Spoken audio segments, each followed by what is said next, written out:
after further review.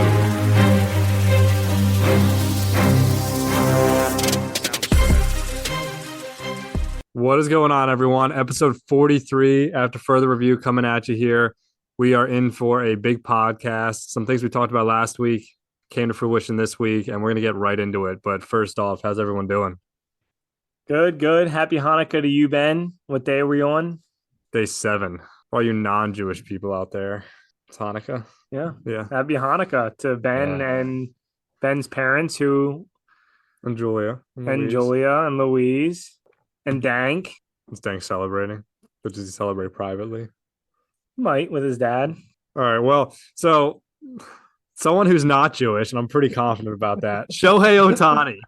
Shohei Ohtani, huge contract.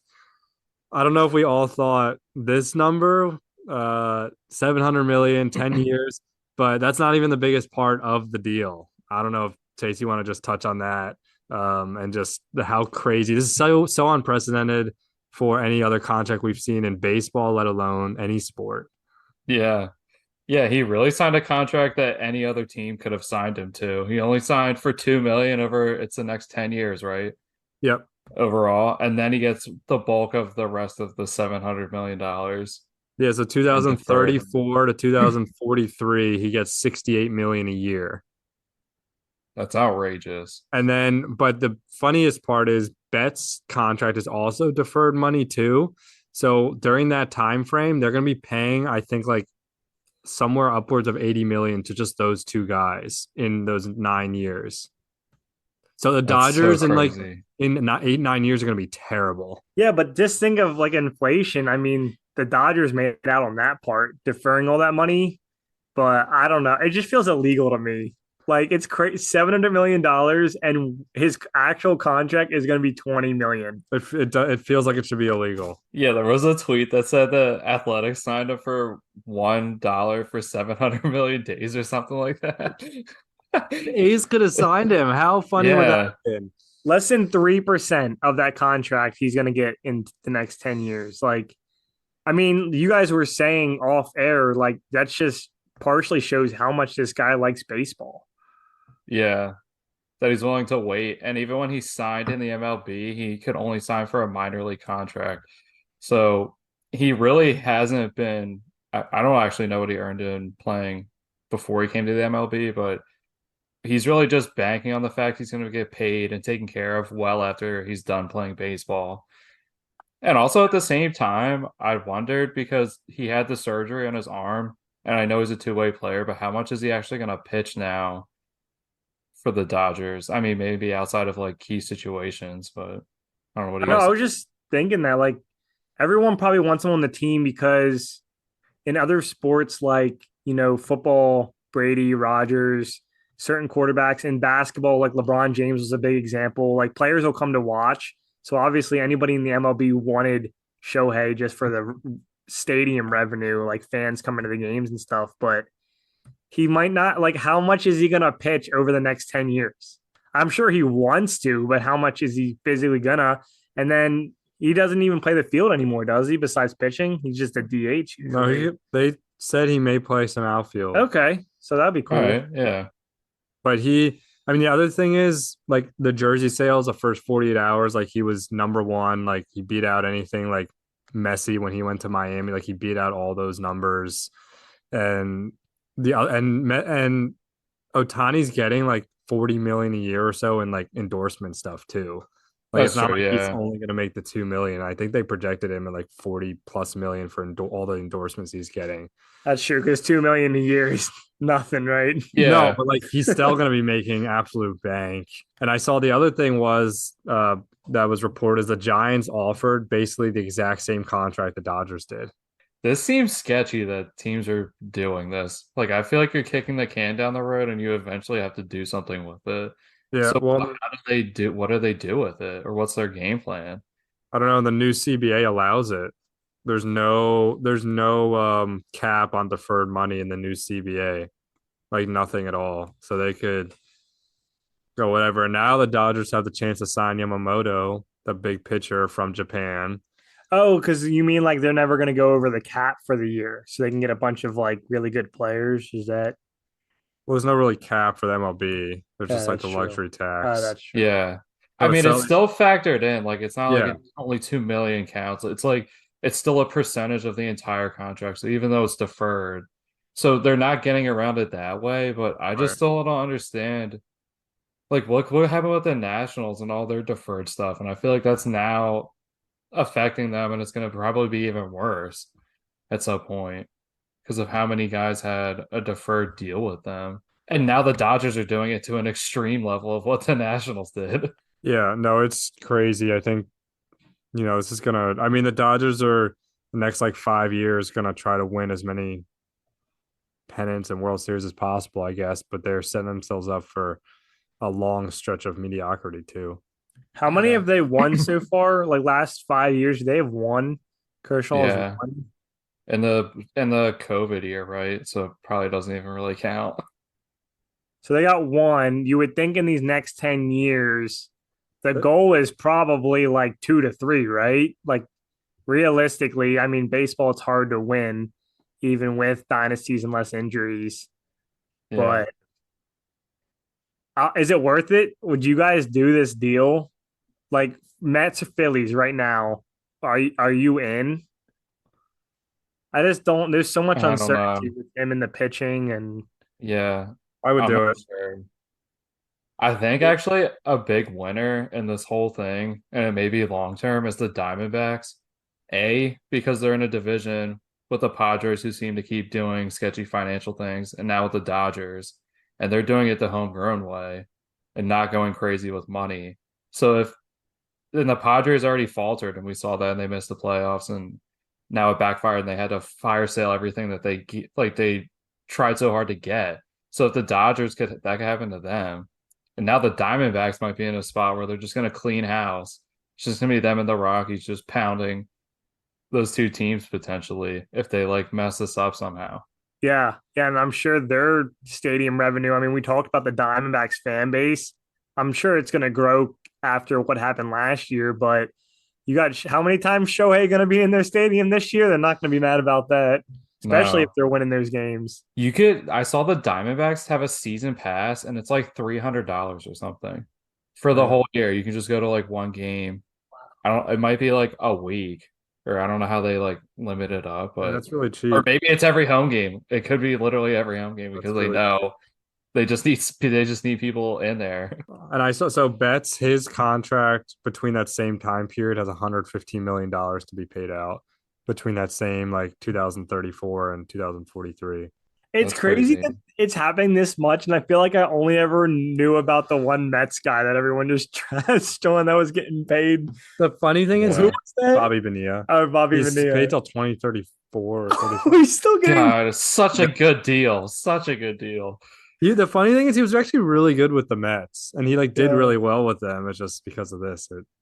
that's what I'm. I mean, like that's crazy. Like what happened? Shohei can't ever pitch again, and then I don't know. 3 years in, he gets injured, or like you said, Chase. It's a lot of dice rolling. Yeah. I mean, I kind of felt like it's a lot for a potentially one-way guy, but he's a great player though. I mean, they So, they might, if his arm is still okay, but they don't want him starting, they can just put him in as like a two inning save guy, maybe a yeah, 3 inning save guy, and that's all he does. I love it. If he turns into a 3 inning save guy, He would be a legit 3 inning save guy though, not like a mop up 3 inning save guy. no, so like that's the new way to do it is you just have two starters a game. Yeah, like prime, Oh, yo, that could be that we haven't seen that yet. That could be like a something. prime Noah Syndergaard would have been great at that.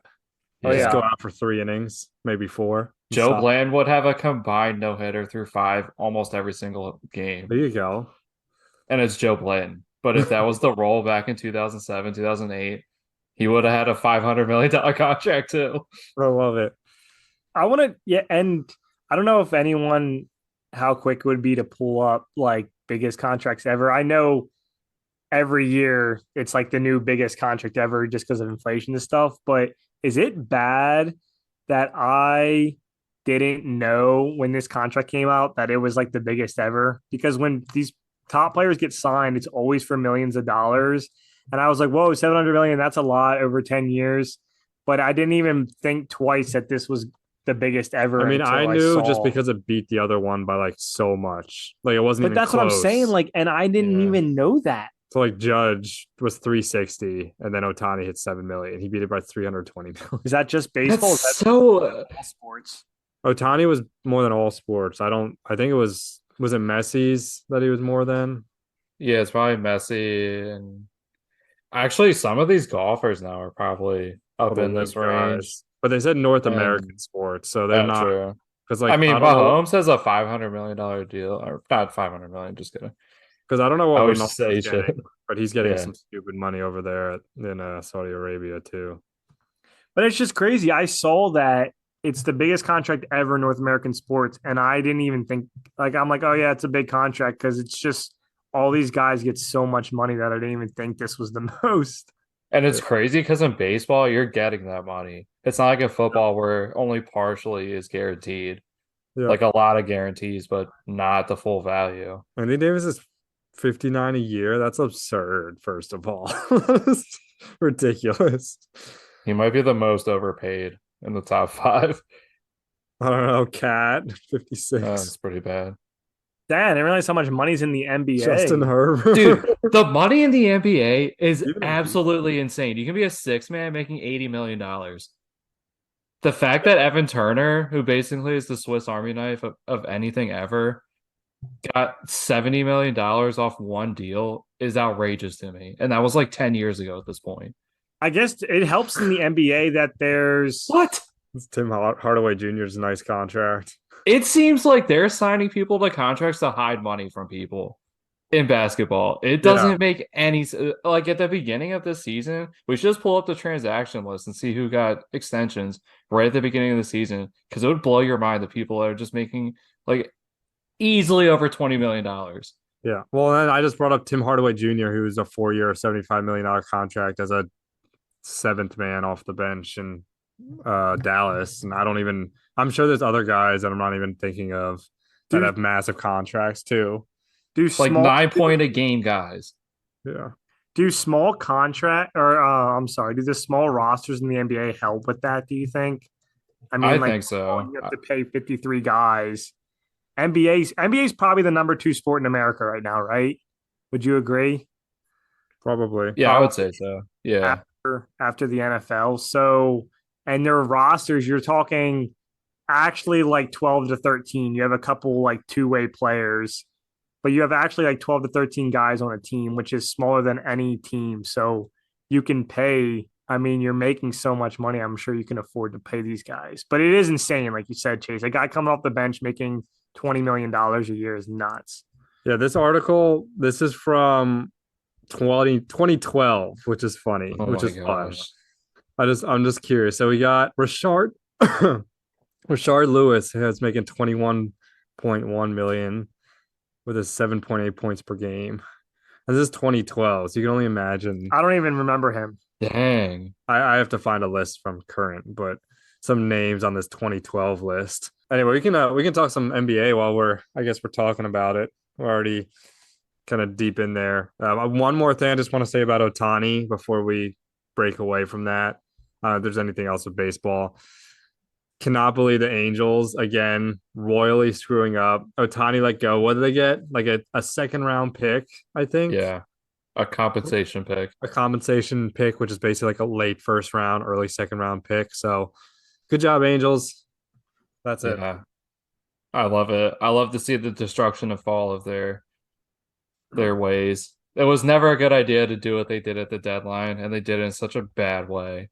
Historic that two of the best players potentially of our generation, Trout and Otani, played 6 years together and never got to the playoffs once. That seems like it shouldn't even happen. No. That is nuts. And I feel like I'm an average baseball fan, and like I wouldn't even have maybe guessed that. So there's like it's just gonna go lost. That's gonna go just falling through the cracks. And like 30 years from now, we'll probably talk about it on a flashback. Like, how did they not Friday. make it? Yeah, back when in 30 years from now, when we're doing the podcast daily, when we're doing our flashback Friday segment, we'll bring this up and be like, how they not make it? We'll be in I've never actually looked up the not 30 reason. years from now. Not 30 Ben's years. got us going in early. Louise better be ready to take care of us soon. I was wondering, I haven't ever gone back and looked, but I wonder what Otani said when he signed with the Angels when he first came over, and who was like second or third on the list. And I bet he wishes he would have signed with the second or third teams. Yeah, it was probably a lot of West Coast teams. I'm sure that I don't remember off the top of my head, but I feel like the Mariners are always involved. they are publicly involved but never actually involved. But they get Yeah. a good amount of players from Japan. Yeah. Ichiro, Iwakuma. Ichiro was a win. Iwakuma was like what 33 when he came out. It's Yeah. He had like He was one solid solid year. for I was gonna say he was solid for a couple years. Yeah. Yeah, there wasn't any much like anything else really that happened in the MLB. It was kind of slow. The other one, like Jung Ho Lee, I think the Giants got him. Yeah. That was the other big contract, 6 year, 113. But Mets have made a lot of like small minor league moves, and I like the depth, but hopefully they can do something else soon with the pitcher. I know everyone's on Yamamoto. I'm sure they are too, but I'm sure he's gonna go to the Dodgers, and I'm gonna be pissed off about it. Yeah. I agree. I feel the same way. It's actually been nice, like the last, I guess my whole life, basically. I didn't have to be a huge Dodgers haters because they just always choked and weren't as good as the Yankees, but it seems like they're going to climb right back up that ladder to the number 2 most hated teams in the MLB right behind the Yankees for me here shortly. So They still might just choke in the playoffs. Who knows? I don't know. I think the Phillies, they haven't even run into them yet, right? In the playoffs? No, because the Dodgers can't get out of the first round. Yeah, they got that one World Series win. It's been like 10, I think one in the last like 10 years, and they've been really good like every year. Yeah, how many wins did they have last year? I want to say they've been over 100. I was going to say, I feel like they've been over 100 every year the last like Yeah. 6-7 years. And they have nothing to show for it. One World Series, but they didn't get over 100 wins that year because it was 60. Yeah, it was the COVID year. So it's like almost everybody had a shot that year. There was only like 30 games. So No, that's true. I think so the last year they got 100 over 100 the last 3 years. COVID year they would have been over 100. 100, 90, 100. They haven't been under 90 since 2012. That was the last crazy. And even then they were That's insane that they've made the playoffs in baseball the last 4, 8, 11 years. And I won feel, World Series. and I don't even hate them. Because I just expect them to make it and lose. I mean, one World Series it's better than what the Phillies have done in the last 11 years, but They've been to 3. They've won 1. and I'm sure they were like the preseason favorite in most of these years. It's facts. probably them and the Astros. 1 and 2. Dave Roberts' record as a manager's got to be good. Oh my gosh, yeah. 753 and 443. 630 winning percentage. I liked him as That's a player. outrageous. I liked him as a player too. He was good. I also didn't know he's from Japan. I didn't know that either. So yeah, some good stuff in MLB. Why don't we talk some NBA? We were kind of talking about it briefly already. I don't think we have a ton to talk about there. Do you have any comments about kind of your Sixers and how that's going? I think everything's just kind of we're in the like stretch of the NBA season where it's just kind of going. It feels like Sixers obviously started off hot, hit a cold patch, which you expected. I mean, the NBA season's long, but they have a very winnable chunk of games in December. Chase, no Tuesday, Thursday games all December. It's pretty easy if you're a Sixers fan. Monday, Wednesday, Friday, you can tune in.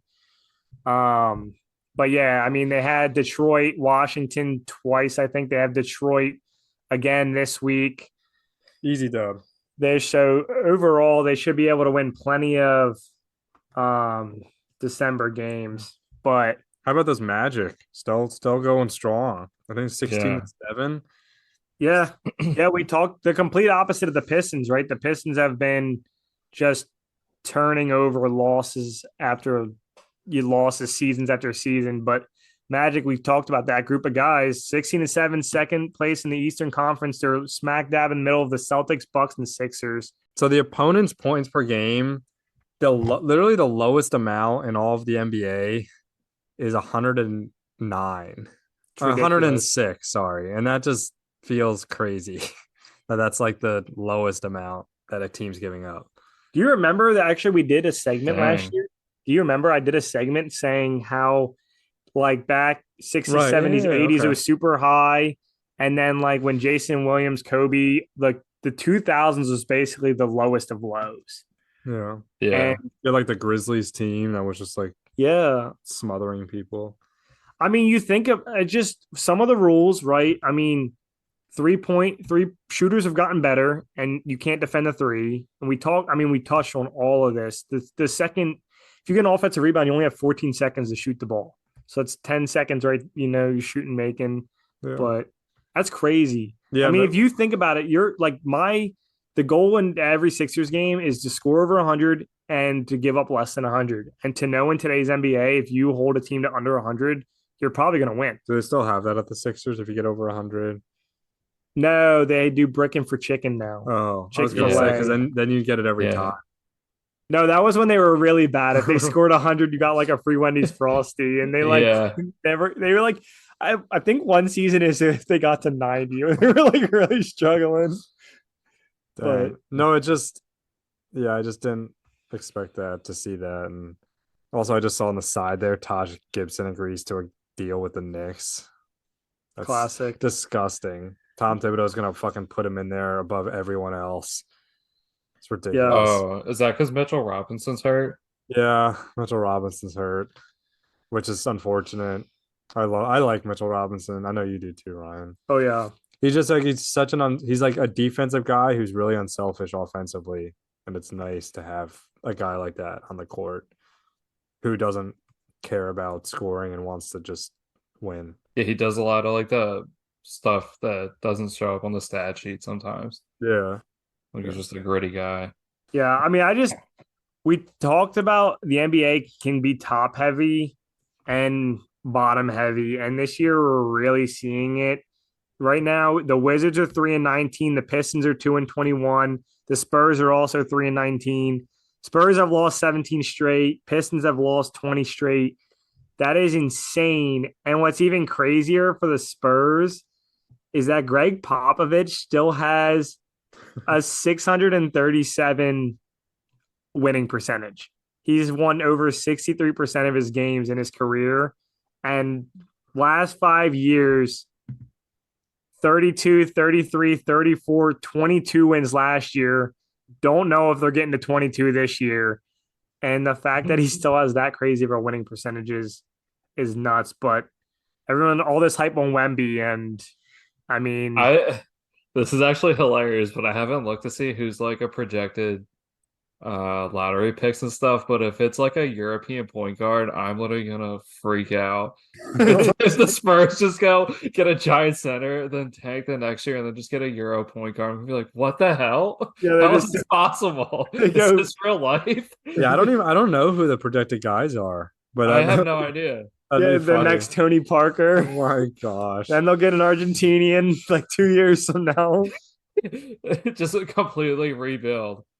And then then they'll just find go out back- that Popovich is an AI and he's been like that for 20 years. I could see them trading for like Korkmaz, and Korkmaz becomes like the new Manu Ginobili. Yo, Probably could. and What? that's just a take. I don't even know what to do with that. Also, side note, we should go to a Wizards game at some point because their tickets are literally like $15. Yeah, I'm in. If we missed all the Sixers games, I don't know if the Sixers go back there again. That's okay. We can find a Knicks one. January 6th or at the Knicks. They play the Knicks. I could Nice. I could get behind that. You'd have to. Do you have enough Knicks gear to lend Chase It's and a I? Saturday too. Do you have enough gear to lend Chase and I? I only have a Kevin Knox jersey and a sweatshirt. What about? Don't you have like Don't you have like a summer tank top thing? No, No. just a hoodie that says Knicks and a Kevin Knox jersey. Oh, too bad I already got your Hanukkah gift. If you got me another Kevin Knox jersey, I'm gonna be salty. I was thinking about a Roddy White jersey. Oh, should have got me a Oh. Shabazz Napier. Dude, Roddy White would have been lit. If you got, I mean, there's not a whole lot going on in the NBA. Oh, the in-season finale. Low key feel like it was fixed that LeBron got it. First off, the marketing, Chase, you always talk about how the MLB needs to do better in marketing. NBA goes above and beyond. Like there was so many posts, like LeBron adds another piece to his hardware, like announcers in every game talking about it. And I just still did either you tune in at all Saturday night? I didn't. No. No, I didn't even And know the game was No, I Saturday. didn't at all. yeah, and now there was because of this whole mess, there were 2 Sundays in December where there was 0 NBA games. And this past Saturday, it was the in-season finale, which doesn't even count towards the regular season. So essentially, you have 3 days, which usually the NBA, it's like election day and until the All-Star break, maybe Thanksgiving, election day, Thanksgiving, and then the All-Star break. Like they don't take a lot of days off. And it was just weird that there hasn't been that much scheduling, a couple more back-to-backs because of it. And like the Sixers, Chase, one of the Wizards game was added onto their schedule at home. And I'm just like, no one's going to buy tickets last minute to this random Wednesday night game. Like I would just think owners schedule changing, certain days off. I want to know the revenue behind it because it was to get people more involved. But I feel like overall, the NBA lost money. And I don't think owners would be that happy with it. I mean, at least the scrubs on the bench got a bonus. That's the only positive. Yeah, that's true. True. But they were like popping champagne, and I was like, "Ew, what is?" Oh, I know. I saw that's ridiculous. Yeah, It's a fake trophy. Just get over it. yeah. It felt like I don't know. The whole time it felt forced, and then seeing that, I was like, What is happening right now?" Yeah, next year they're gonna be like, "Oh, the Lakers gonna go for back to back." It's like, no, shut up. It's gonna be like the Ravens preseason win record. It means absolutely nothing, but it keeps going. And then it finally ends, and you're like, wow, I guess it really wasn't that great. So the Lakers will probably win the next 10 in-season tournaments. Yeah. And it'll be like, oh, it's nothing. I mean, we legit, all of us were born in the 90s and we basically we started following sports mid 2000s. So we basically went 20 years with the NBA not changing. And all of a sudden, and it's probably just because views are down, I'm guessing, because everyone streams and watches different things and people are busy now. Don't have much time on their hands. But between the play-in tournament they added like 5 years ago and the in-season tournament, there's other ways besides just continuously coming up with these tournaments that mean nothing. Like the play-in tournament it's just dumb. Either you could shorten the NBA season, less injuries, games mean more. I'm sure there'd be way more people watching certain games. The Sixers only played like the Celtics twice a year. It'd be a lot bigger deal. I mean, we talk about it. Over half the league makes the playoffs. 4 7-game series to win a championship. Not even baseball does that. And they play 162 games. There's other ways besides these dumb things. Yeah. And if I hear the Lakers going to go back to back, like what's the point? Yeah, we've talked about it. They can easily do a first round best of 5, and it wouldn't be a big deal. Yeah. Mhm. I'm still in favor if you go up 3-0, the series is over. Like just certain things they could make more of an incentive. Games matter more besides just like, oh yeah, there's not enough juice during the regular season in the beginning of the NBA year. So we're just going to add this Saturday, December 8th game that literally means nothing towards anything besides LeBron getting an extra $500,000. Let's just do 1 game to 100. First team to wins advances, and they just have to play ultra hard. Yeah. In the playoffs? Yeah. 1 game to 100? Yeah. But different rules as far as defense. Like checking's fine. There's already enough injuries, bro. Yeah. I got ingrained in my head the Jamal Murray excuse year where he's like, I feel like the first 3 years in the Nuggets, he'd always be like, oh yeah, I feel like whoever is the healthiest team this year is going to win. I'm like, bro, you could say that every year.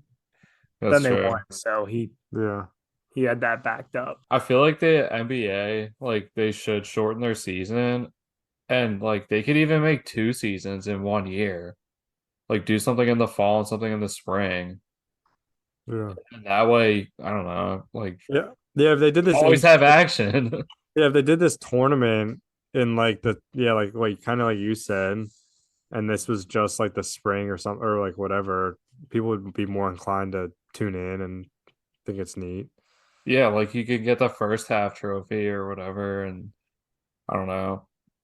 Then it's like an off season, but like rosters won't change until like the summertime or something like that. So it's like honestly, I feel like European soccer has like a good way of doing it because their seasons like it feels like almost year round. Like it seems like they're always playing and there's just like breaks in between. Pistons be So relegated right now. yeah.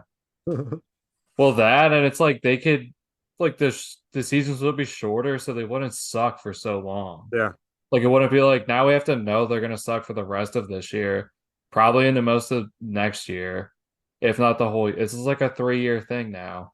Whereas yeah, like if it was two shorter years, it would be like in 2 actual years. That's like 4 seasons. They could actually fix this. true. Like Yeah. I don't I know. mean, the relegation thing, I've always been on board. Like everyone, again, here goes the NBA. It's not like any other sport with if you're the worst team, you get the best pick. We're going to do this lottery with quotation marks around it because it always seems like it's sketchy. Just have the bottom two teams or the bottom team in each conference gets relegated to the G League. Yeah. Like, you want to see teams try to win. You want to, G League, Big Three League, get them up hold a there. big. You'd have to put like three big three teams together to make a roster. Yeah, that's fine. Spread it up. Break up the Pistons get relegated and they get split up into three big three teams. I saw Joe back in the NBA. I mean, I think it would be better for that. I think there's better when there's more teams. Like I think the NBA would still be making money. There's so Yeah. many more cities that could have an NBA team that don't. Yeah, So maybe Like- at some point like G League teams become that or they just added more expansion teams and Yeah, because guess what? If the Sixers have a really bad year and they get relegated, then next year I'm still gonna watch the Sixers. yeah. And I'm gonna follow so it's not like I'm not gonna stop following them because I'm gonna cheer for them to win to get back up. Like you don't lose Into it. it, yeah. but you're a legit fan. Not everyone feels that way. Ben, when Sheffield United went to League One, I'm I was saying still you're a checking this. legit fan, but I'm saying there's a lot of people that are just They'd like I'm rather- sure there's a lot that aren't watching the Warriors right now because they're not winning. Yeah, that's true. But But yeah, I don't know. I think it just like it puts more emphasis on winning if you know you're not like if you know you're not going to be in the NBA next year. I feel like it puts more emphasis on like not actually full on tanking. Because it's like, all right, well, maybe we'll do this, but because I feel like once you're out, it's so hard to get back in then. Yeah, get on to NBA, hurry up. yeah. All right, well, moving on from NBA, let's touch on some football. NFC, AFC Players of the Week. I don't think we would have came into this week thinking it was DeVito and Zach Wilson as the Those were the players of the week. Tommy That's DeVito, hilarious. Giants quarterback, yeah, and Zach Wilson. Zach Wilson, Jets Yeah, quarterback. those are the two. Yeah, Zach Wilson. I mean, the first half wasn't that great, That was 0-0. but yeah, turned it around on like the Vikings and Raiders. But yeah, I mean, I don't know with the Jets spiraling. That might have been their best win of the year. They beat the Eagles. Yeah, but just the trend, the Jets Oh, completely going downhill. CJ Stroud exploding. I don't know how many games in a row the Jets lost and the Texans won. I feel like it was like 2 or 3 each. Stroud was awful and he got injured. Yeah, but he was awful before he got injured. Oh yeah, I don't even know if he eclipsed 100 yards, maybe barely. Yeah, Zach Wilson threw for 300 yards and 2 tutties. Yeah. Hey, he said I think he said to one of his teammates, he's like, I got nothing to lose. What are they going to bench me again? So, I mean, it would be comical if they do. I mean, he's not going to play, and like Aaron Rodgers is going to be the starter next year. So yeah, I mean, and after that performance, just ride him out the rest of the year. Tommy Boyle's not going to do it. No, is it Tommy Boyle? I don't know. it's Tim Boyle. Tim Boyle, Tommy, Tim, Theodore Boyle, something like I that. actually keep wanting to call Tommy DeVito Danny DeVito. I keep wanting to say that. But Yeah, No, I I would have mean- never guessed that those two would be the player of the week. yeah, that's wild. I mean, this was crazy NFL. What was it, week 14? I mean, the Sunday night game. Oh my goodness. Like, I get it. The Cowboys get a lot of hate all year long, but This was an ultimate test. I don't care who the Eagles have played and how bad their schedule's been. I mean, you know that the Cowboys and Eagles usually split every year, but like this was not that comfortable for the Eagles in the link. And the Cowboys made it look easy. They're perfect at home this year. Yeah. Yeah, they're perfect. I mean, 7-0 at home, 3-3 on the road. and I mean, everyone's playing well. And the craziest part about this is that if we were talking about the tiebreaker last week, if both these teams win out, it will go to the fourth tiebreaker in line record in the conference. And that's where the Eagles will beat the Cowboys out because the Cowboys lost to the Cardinals. No, That's such a bummer loss. I thought Dallas right now is in front of the Eagles. They are, They but are. the Eagles have go ahead, Chase. Yeah, I don't know. I was gonna say it benefits the Eagles that their loss against the Jets is out of conference. Yeah. So they lost to a trash team, but at least it was out of conference. Whereas like the Cowboys lost to the Cardinals, it's like it's a bad loss on paper, and it's even worse because it affects the conference record. Yeah. So you're saying even if they win out, the Eagles would jump the Cowboys? Yeah, because the Eagles still have two divisional Oh. games left. They get the Giants twice, and the Cowboys only get the Oh. Commanders once, I think. I gotcha. Okay. So essentially, yeah, even though they have the same record and the Cowboys are ahead, they win out, and it goes to the fourth tiebreaker in line, and that Cardinals loss sucks because the Cowboys are so good at home. And I mean, the Eagles, like, that's just a hostile environment in general. I have a feeling the Niners might get the 1 seed, but overall, I'm satisfied with the win. I mean, I thought it was a good win. Over a crazy week, they made it look easy, but just a lot of wild stuff. I mean, we talked about the Jets win. The Lions 9-4 looked like really bad. I mean, it just Mhm. the NFC powerhouse. It's Cowboys, Eagles, Niners. I'm Don't count out those Bucks. no. I mean, they had a big win, 6-7, leading the division. No, I don't think, but you're right. That those are the three. But Chase, we can touch on the Ravens too. But right now, so 5-8 teams. I just feel like one of them's getting it. I know that all of them will probably miss. I think 5-8 team right now is getting. So in the AFC, the Chargers are 5-8, the Raiders are 5-8, the Jets are 5-8, and the Titans are 5-8. And then over in the NFC, you have the Giants and the Bears are both 5-8, and both also won this week. Chargers off the list because we talked about quarterback play, and now Justin Herbert's out for the rest of the year. So probably done for the Chargers and Brandon Staley finally. Yeah, but So, also the AFC, the top 11 teams have better than 500 records in the AFC. So I don't know about that. NFC is a little weaker as far as the middle of the pack is concerned. Yeah, but I mean, okay, the Browns are 8-5. You both predicted they won't even make. I the didn't playoffs. know we didn't have Flacco coming there when we talked about it. Flacco was not on his way when we had talked about it. But even if they Yeah. make it, the Steelers could slip and fall out of it. So then We still got the Texans, Colts, Broncos, Bengals, and Bills all 7-6. Jake Browning's just I didn't think they would keep winning with him. Yeah. And the Titans showed some life finally, Yeah. getting a huge win over the Dolphins. Yeah. I feel like that's such a So- tease win for me. yeah. Talk about that. You got a shot now when you thought you were down and out with your over for 7.5. Is that right? Yeah, over 7.5 wins. It's a shot. I wasn't nervous until we got to last week. We said they were 4-8. They had a bad loss, I think, 2 weeks ago. They had to finish the year 4-1. I mean, yeah, I think it's just a tease win. I don't think they're getting over a 7.5. No, Hey, I but mean- still an impressive win, and they played like garbage. Yeah, and they get in the that game. Texans next week, which Stroud is still in concussion protocol. It's a good chance he doesn't play. You got Davis Mills. That's a winnable matchup. Yeah, so they could do a little sneak here. Yeah, little backdoor cover, little Yeah. backdoor season win over cover. It might be the last game of the season when they do it, but Yeah, and I think my bet's in the trash. We'll talk about the Ravens now because the Rams played them, got the loss. I think that was if they had to win that game to have any shot for my bet, which was the Rams to win the division. Obviously, the 49ers running away with it. Ravens coming in OT and winning off on walk-off fashion, though. Yeah, was another game that was played horribly. The weather wasn't great, and the Rams, Puka Nacua just couldn't drop a ball. I mean, it was insane the amount of catches he was getting. And Cooper Kupp putting in the work, and all game it felt like the Ravens were just going to lose on a last second field goal.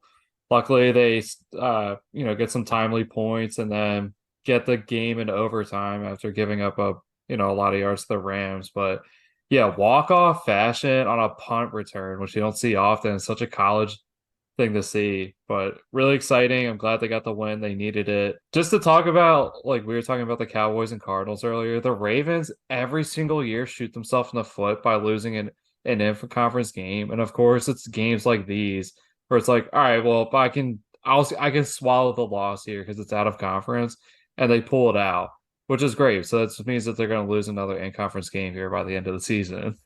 But I'll take it. Good win overall. Odell Beckham's definitely coming into his own. He's had multiple weeks now of really good production, touchdown streaks. So really good to see. He's getting targeted too. Like which is what he needs. I mean, with Mark Andrews out, he's gonna be. I feel like he's just gonna be target happy now, and he's been. They're literally the bench all year, and I'm excited. They're paying him $15 million. He should be getting 6 to 8 targets easily every single game, at a minimum, no matter what, because he's a volume guy. He heats up with the more catches he gets, just like every other receiver. Once you get your number one the ball and they get going, I mean, it's really hard to stop a guy that's confident. Yeah, I mean, talking about the number one seed on the other side, Ravens control their own destiny with that, but their last 4 games of the year are the Jags, Niners, Dolphins, and Steelers. Only one divisional game, which honestly is good because those, I think, are always a toss-up, especially in that division in December and January when all those stadiums outside cold, grit and grind. They only have the Steelers at the end, but, Jags, Niners, Dolphins, the next triple header for the Ravens is not going to be easy, like you said, Chase. I mean, Jags, Dolphins, those could be some in-conference losses you were talking about. Yeah. And, those are 2 top 5 rated teams right now. So there's a lot on the line with this. They're going to find out a lot about themselves too. And these are all potential playoff matchups. The way things can shake out, you could see these teams, again in a short amount of time. I just saw something on there that says Goodell, they're working on the officiating. I don't know what that means, but I guess we'll find out. Oh, is that because Patty threw a fit? It's probably a good time to dial it in right before the playoffs. Yeah. I feel like it just always, I mean, the NFL, that's why people hate it, but that's why they love it. It's controversial. I hate it.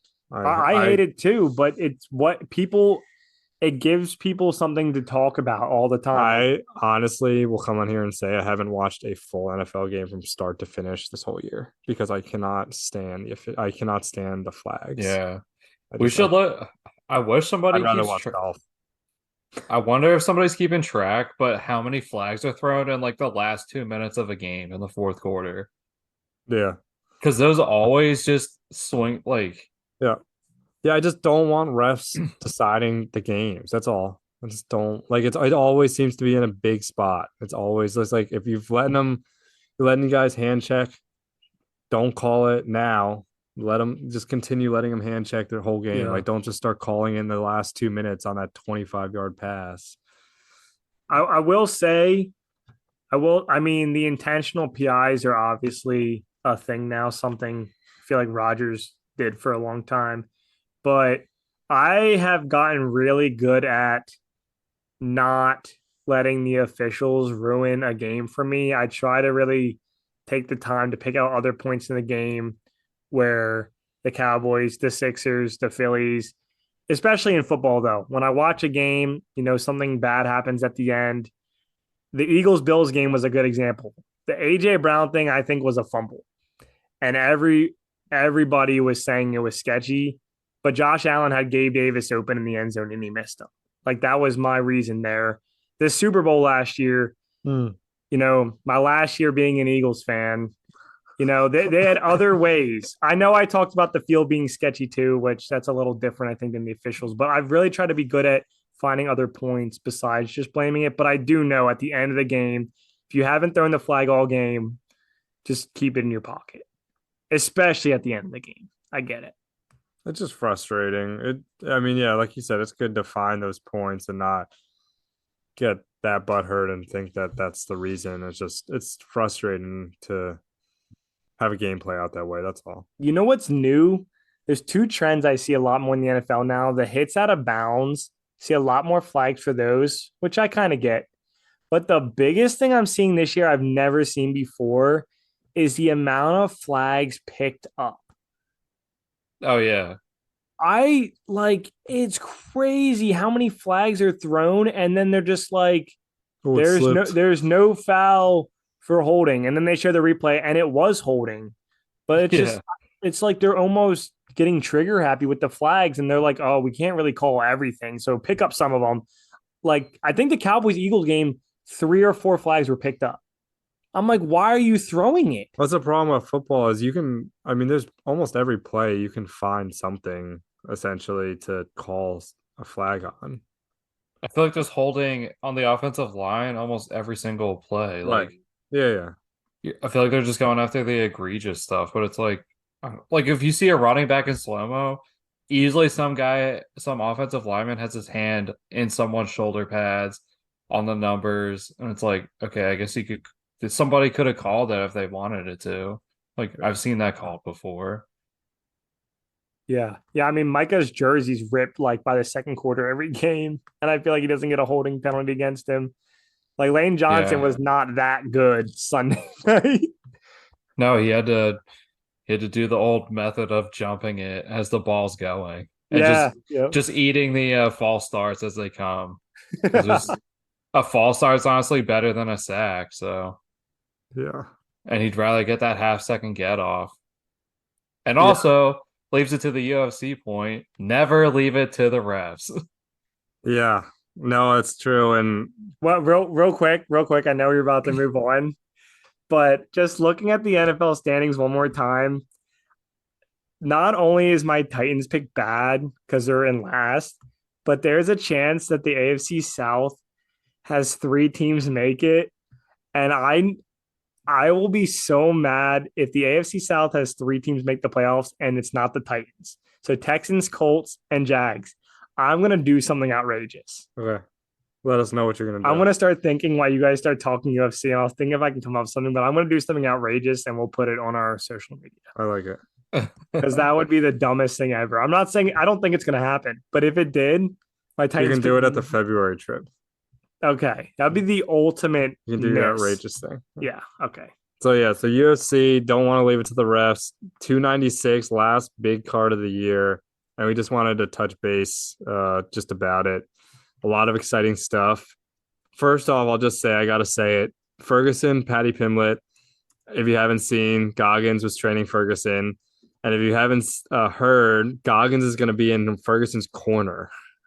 That's a power move. Which is a power move. And I'm just trying to imagine Goggins' pep talk after like round 1 to Tony.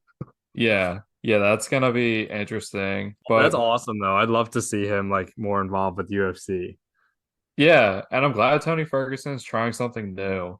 Like he's always been really mysterious about his training and did it all by himself. So it's interesting he's going the route of like having somebody and not even somebody traditional doing it for you.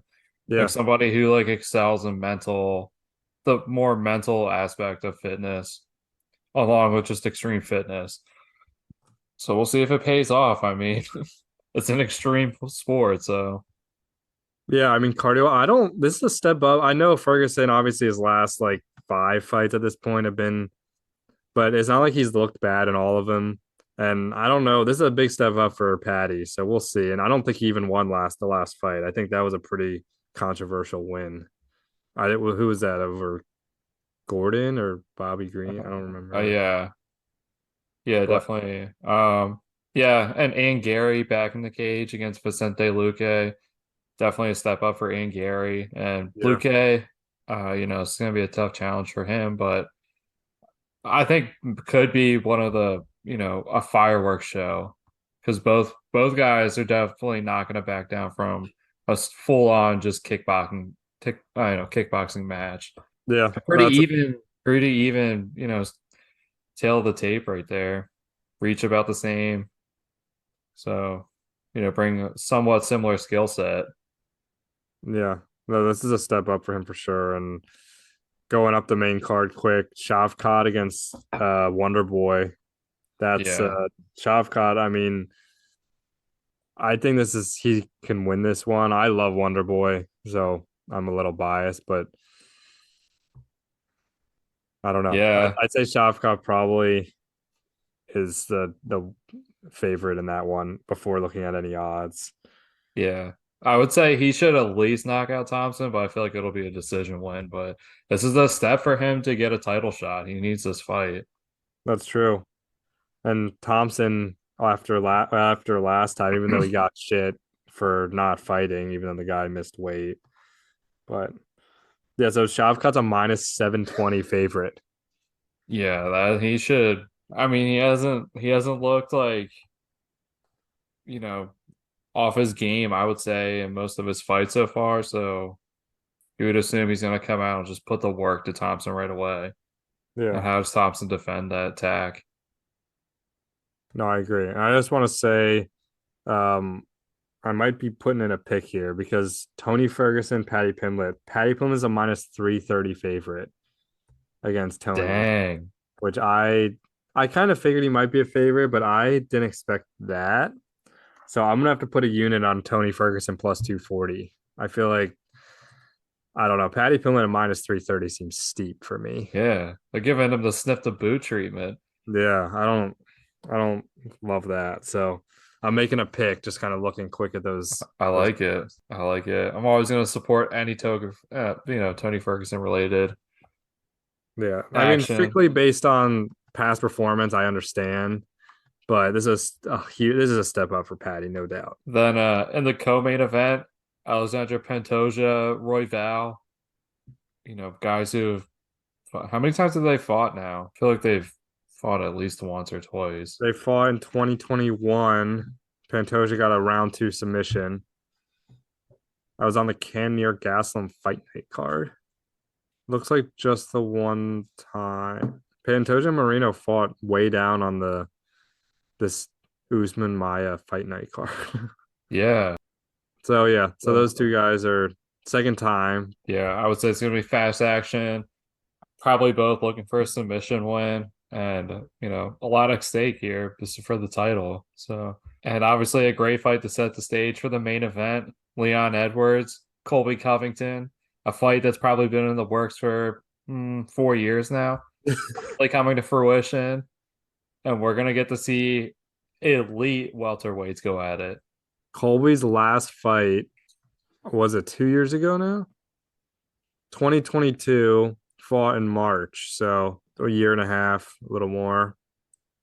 Got that Masvidal 5 round decision, He has 2 fights in 2 years.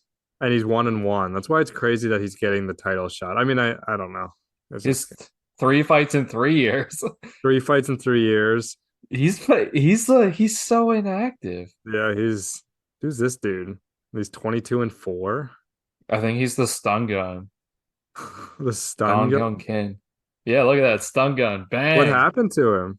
He's still around, I'm pretty sure. He Is he might have just had a military duty though, I think. his last fight was that loss to Colby Covington in Yeah, I thought 2017?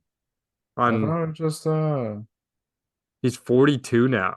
I was surprised because I said he's 22-4, and I was like, what the heck? yeah. And Oh his yeah, only I think that Tarek Safadine guy, it was the second to last fight. I think okay. he was like a bodyguard or something. Oh, Tarek Safadine. it's just his only losses were to Covington, Woodley, Damian Maya, and Carlos Condit.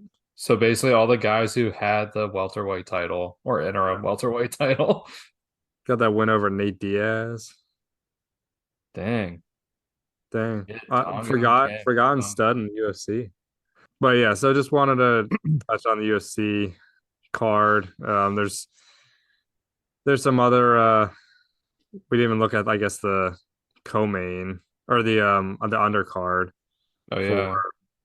296 and the prelims. But I mean, Cody Garbrandt's on there, a couple other, Well, still a lot of names. yeah, Josh Emmett, Bryce Mitchell. Those are good fights. Yeah. Cody Garbrandt, Brian Kelleher, Irene Aldana. Yeah, I mean, there's all people who have been on main event cards. yeah. I mean, even the prelims, Dustin Jacoby is on the early prelims. Yeah. Benefield, Durden, Yeah. Andre Feely. He's been around for a while. Randy Brown. This is a big card. Got 5 on that. 6, 7, 8, 9, 10, 11, 12, 14. It's a Dang. lot of fights. They're going out with a bang the end of They the are. year. So yeah, no, just wanted to touch on that. Just a big card for the UFC. And Ryan, as we wrap up here, heard you chuckle a couple of times. Anything you came up with to do on the February trip? I was looking at this 125 things you could do if you lose a bet. A lot of good things on this list.